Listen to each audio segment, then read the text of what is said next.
ये देश के गद्दार हैं और ये कर नहीं रहे हैं, इनसे करवाया जा रहा है।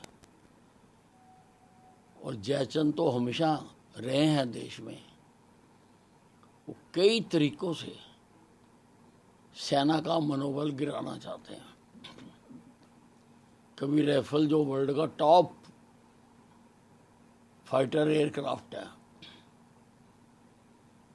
कांग्रेस के प्रदेश अध्यक्ष उसका मजाक उड़ाते हैं। हमारे देश में तो जब फौजें लड़ने जाती थी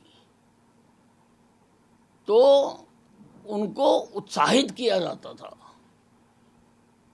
गीत गाए जाते थे, ओ पवन वेग से उड़ने वाले घोड़े, उनका हौसला बढ़ाया जाता था। लेकिन ये और विपक्ष के कुछ लोग पाकिस्तान से मिले हुए हैं और लोगों को इन पर नजर रखनी पड़ेगी। लोग ही नजर रख सकते हैं। और कांग्रेस का पाकिस्तान प्यार जो बार बार उजागर होता है, उसका हम कारण भी समझते हैं, क्योंकि पाकिस्तान कांग्रेस का बच्चा है जो हिंदुस्तान का डिवीजन करके दो देश बनाए गए धर्म के आधार पर।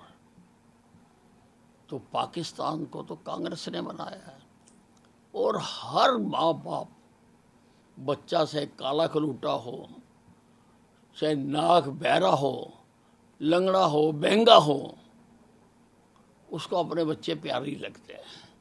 इसलिए कांग्रेस को पाकिस्तान बहुत प्यारा लगता है। इसीलिए वो पाकिस्तान के हक में हिंदुस्तान की फौजों को डिमोरलाइज करना चाहते हैं। लेकिन हिंदुस्तान की फौजों में आज इतना करंट है।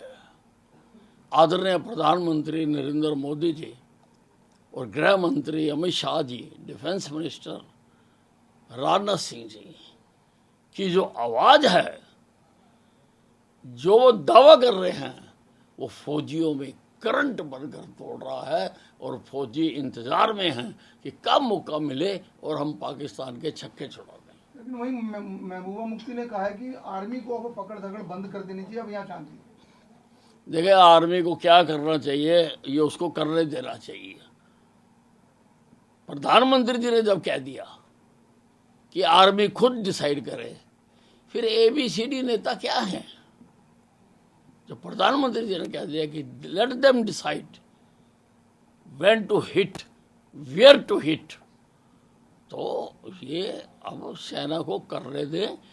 केवल हिंदुस्तान की जनता के पास एक ही काम है कि वो अपनी सेनाओं के साथ खड़े हों, उनका हौसला बढ़ाए और उनको डीमोरलाइज करने वालों का ऐसा बुरा हाल करें कि एक भी आवाज हिंदुस्तान से सेना के खिलाफ नहीं आनी चाहिए।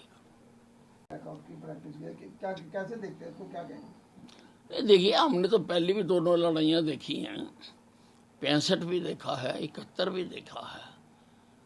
और उस वक़्त ब्लैकआउट होते थे और सब लोग अपने अपने सेफ स्थानों पर चले जाते थे। तो अगर हम अटैक करने जा रहे हैं, पाकिस्तान में भी हो रहे हैं ब्लैकआउट, तो हम जो सिविल डिफेंस का अपनी हमारी एक होती है जो उस वक़्त देश के अंदर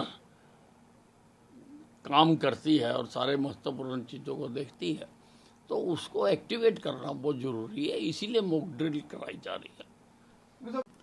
देखिए, पंजाब के नेताओं को शर्म आनी चाहिए कि ऐसे समय में जब देश युद्ध के लिए आगे बढ़ रहा है, एकता दिखाने की बजाय इस प्रकार के मुद्दे उठा रहे हैं। और ये खास तौर पर उसके बाद उठाया गया जब हमने पाकिस्तान का पानी बंद किया। उसको काउंटर करने के लिए इन्होंने हमारा पानी बंद कर दिया। इसके पीछे गहरी साजिश है और मैं तो यही कहूँगा कि पाकिस्तान पंजाब के नेताओं को इस मुद्दे को ख़त्म करना चाहिए। हमें पहले भी पानी मिल रहा था, बीबीएमबी ने भी कहा कि 8,500 क्यूसेक पानी दो, केंद्रीय गृह सचिव ने भी कहा कि पानी दो। तो इनको इस वक्त आपस की लड़ाई नहीं करनी चाहिए, नहीं तो आपस की लड़ाई का अंजाम बहुत बुरा होगा और ये देश की सेनाओं पर भी फिर पड़ सकता है। इसलिए देश के हित को सर्वोपरि मानते हुए मान साहब को ये जो पानी की लड़ाई है इसको ख़त्म कर देना चाहिए।